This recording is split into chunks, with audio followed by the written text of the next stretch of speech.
జగన్మోహన్ రెడ్డి గారు హైదరాబాద్లోని నాంపల్లి సిబిఐ కోర్టుకు హాజరయ్యాడు. సిబిఐ కోర్టు ఆదేశాల మేరకు ఆయన నిన్న హాజరు కావడం జరిగింది. హాజరు కోసం వెళ్ళేటువంటి నేపథ్యంలో తెలుగుదేశం పార్టీ నేతలకు ఎందుకో పాపం అంత కడుపు మంట మనకు అర్థం కావడం లేదు. సరిపోయిన తెలుగుదేశం పార్టీ వాళ్ళు అయితే అపోజిషన్ వాళ్ళు, అధికార పార్టీ వాళ్ళు కాబట్టి తెలుగుదేశం పార్టీకి వైసీపీకి పోరు ఉంటుంది కాబట్టి వాళ్ళు ఏమన్నా సరే విమర్శలు చేస్తే చలో ఓకే, రాజకీయ విమర్శలు కామన్ అని చెప్పేసి ప్రతి ఒక్కరు కూడా అనుకుంటారు. కానీ ఇక్కడ విచిత్రం ఏమిటంటే పచ్చ మీడియాలో ఒకవైపు ఎల్లముండల సాంబ, మరోవైపు టాల్కమ్ పౌడర్, మరోవైపు ఏబిఎన్ వెంకటకృష్ణ, వీళ్ళ ముగ్గురికి ఏం బాధో మనకు అర్థం కావడం లేదు. కానీ వీళ్ళు ముగ్గురు కూడా ఆ సిబిఐ కోర్టుకు వెళ్ళిన నేపథ్యాన్ని వాళ్ళకి ఇష్టం వచ్చేట్టు వాళ్ళు విమర్శలు చేసుకుంటూ పోతున్నారు.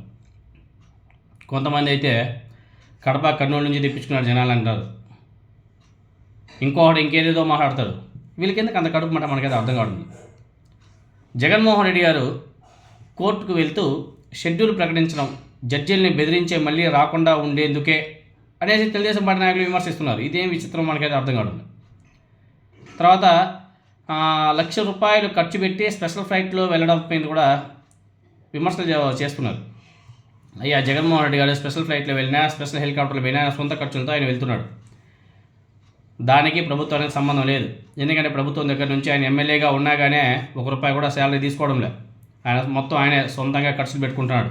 చంద్రబాబు నాయుడు గారి లాగా, నారా లోకేష్ గారి లాగా, పవన్ కళ్యాణ్ లాగా స్పెషల్ ఫ్లైట్లలో, స్పెషల్ హెలికాప్టర్లలో ప్రతి 50 కిలోమీటర్లు కూడా వాడుకోవడం లేదు. అదంతా కూడా ప్రజాధనం.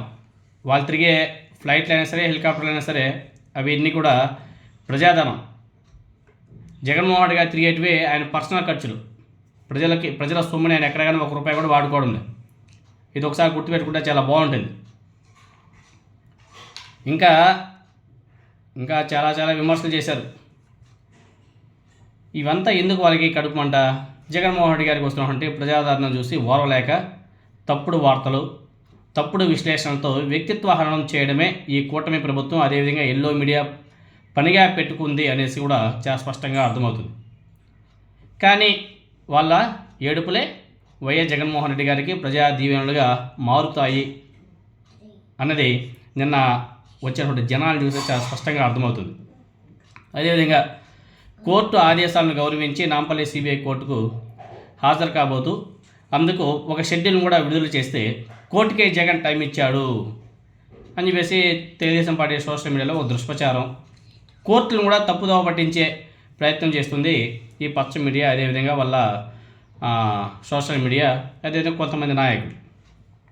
అదేవిధంగా జగన్మోహన్ రెడ్డి గారు మాజీ ముఖ్యమంత్రిగా Z+ కేటగిరీ భద్రత ఉన్నందున నిబంధనల ప్రకారం జగన్మోహన్ రెడ్డి గారు ఎక్కడికి వెళ్ళినా షెడ్యూల్ విడుదల చేస్తున్న విషయం ప్రతి ఒక్కరు కూడా తెలిసిందే. ఆయన టైం చాలా చాలా బాగా మెయింటైన్ చేస్తుంటాడు. ఎందుకంటే ఆయన మాజీ ముఖ్యమంత్రి కాబట్టి ఆయన కూడా భద్రత పరంగా ఆయన షెడ్యూల్ కూడా ముందుగానే రిలీజ్ చేసిన అవసరం కూడా ఉంటుంది. ఎల్లో మీడియా, అదేవిధంగా కూటమి నాయకులు ఎంత దుష్ప్రచారం చేసినా ఆయన మీద ప్రజల్లో ఉన్నటువంటి అభిమానాన్ని మాత్రం అణువంతా కూడా తగ్గించలేకపోతున్నారు. సొంత డబ్బుతో అద్దెకు తెచ్చుకున్నటువంటి ఫ్లైట్లలో వైఎస్ జగన్మోహన్ రెడ్డి గారు కోర్టుకు వెళ్తేనే బురద జల్లినటువంటి ఎల్లో మీడియాకి చంద్రబాబు నాయుడు గారు, పవన్ కళ్యాణ్ గారు, లోకేష్ గారు ప్రజల సొమ్ముతో వారం స్పెషల్ ఫ్లైట్లలో హైదరాబాద్కి వెళ్తుంటే వీళ్ళకి ఎవరు కూడా కనిపించదు. మళ్ళీ స్పెషల్ ఫ్లైట్లలో పవన్ కళ్యాణ్ సపరేట్గా, లోకేష్ సపరేట్గా, చంద్రబాబు నాయుడు గారు సపరేట్గా మొన్న అనంతపురంకి వెళ్తే అది ఎవరికి కనిపించదు. ఇప్పుడు మళ్ళీ నారా లోకేష్ గారు, చంద్రబాబు నాయుడు గారు ఇప్పుడు బీహార్కి వెళ్తున్నాడు. ఇవంతా కూడా ప్రజాధనం కదా, ప్రజల సొమ్ముతో వీళ్ళు తిరగడం లేదా? అది ప్రజల సొమ్ము. జగన్మోహన్ రెడ్డి గారు ఖర్చు పెడుతున్నది ఆయన జోబులో ఉన్నటువంటి సొమ్ముని, అంతేగాని ప్రజల సొమ్ముని కాదు.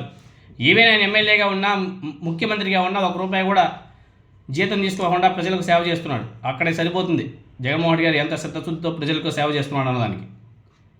అదేవిధంగా జగన్మోహన్ రెడ్డి గారికి, వైఎస్ఆర్ కాంగ్రెస్ పార్టీకి ప్రజల్లో వస్తున్నటువంటి మంచి పేరును, పెరుగుతున్న ఆదరణ చూసి ఓర్వలేక ఎలాగైనా సరే అడ్డుకోవాలనే కుట్రలతో అనుక్షణం తప్పుడు ఆరోపణలు, వైఎస్ఆర్ కాంగ్రెస్ పార్టీ నాయకుల మీద అక్రమ కేసులతో వేధించడమే పనిగా పెట్టుకున్నట్టు చాలా స్పష్టంగా అర్థమవుతుంది. జగన్మోహన్ రెడ్డి గారు లండన్ వెళ్లేందుకు కోర్టు అనుమతి తీసుకునే సందర్భంగా ఆ పర్యటన తర్వాత కోర్టు ముందు హాజరు కావాలని చెప్పేసి కోర్టు ఆదేశించింది. ఆ మేరకు తాడేపల్లి నుంచి బయలుదేరి సిబిఐ కోర్టులో ఆయన హాజరవడం జరిగింది నిన్న నాంపల్లిలో. జడ్జి ముందు హాజరైన తర్వాత లోటస్ పాండ్కి వెళ్ళి అక్కడి నుంచి బెంగళూరుకి వెళ్ళిపోవడం జరిగేది. ఆయన షెడ్యూల్లో భాగంగా పూర్తి చేయడం జరిగేది. కోర్టుకు టైం ఇవ్వడం అనేది ఎవరో చేయని పని అని చెప్పేసి మాట్లాడుతాను. పరిస్థితిని బట్టి రోజంతా ఉండాల్సి రావచ్చునని, ఈరోజు 5 నిమిషాల్లో కోర్టు ముందు హాజరై తిరిగి వచ్చేసారని చాలా స్పష్టంగా తెలుస్తుంది. అదేవిధంగా వైఎస్ జగన్మోహన్ రెడ్డి గారు నాంపల్లి కోర్టుకు వస్తున్నారనేసి ఈనాడు, ఆంధ్రజ్యోతిలో ఎక్కువగా ప్రచారం చేశాయి. మీకు అందరూ కూడా బాగానే చూస్తుంటారు. ఆ విషయం తెలుసుకుంటే జగన్మోహన్ రెడ్డి గారి అభిమానులు స్వచ్ఛందంగా వేలాదిగా తరలి వెళ్ళారు. హైదరాబాద్లో వైఎస్ఆర్ కాంగ్రెస్ పార్టీ లేకపోయినా, అక్కడ వైఎస్ఆర్ కాంగ్రెస్ పార్టీ రాజకీయం లేకపోయినా వైఎస్ జగన్మోహన్ రెడ్డి గారి కోసం వచ్చేటువంటి అభిమానాన్ని చూసి కూటమి నాయకులకు పాపం కళ్ళు బయలుగమ్మినట్టుగా ఉన్నాయి. అందుకే విచ్చలవిడిగా నోటుకు వచ్చేట్టు వాగుతున్నారు.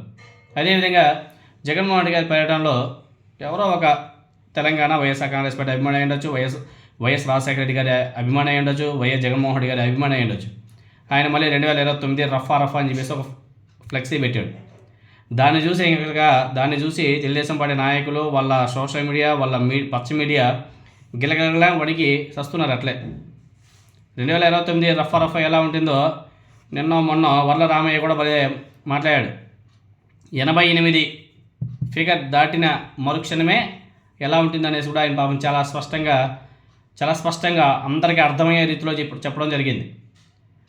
కాబట్టి రఫా అనేది న్యాయపరంగా వెళ్తుందే తప్ప అదేదో గంగమ్మ జాతర అలా ఏమి ఉండవు. జగన్మోహన్ రెడ్డి గారు కూడా అదేగా చెప్పింది, న్యాయపరంగా మేము చేస్తాం అనేసి. సో జగన్మోహన్ రెడ్డి గారి అభిమానులు, వైఎస్ఆర్ కాంగ్రెస్ పార్టీ అభిమానులు నిన్న వచ్చినటువంటి జనాలను చూసి తట్టుకోలేక పచ్చ మీడియా ఏడుస్తున్నటువంటి బాధలో వాళ్ళ ఆర్తనాదాలు చూస్తే పాపం చంద్రబాబు నాయుడు గారికి, లోకేష్ గారికి పాపం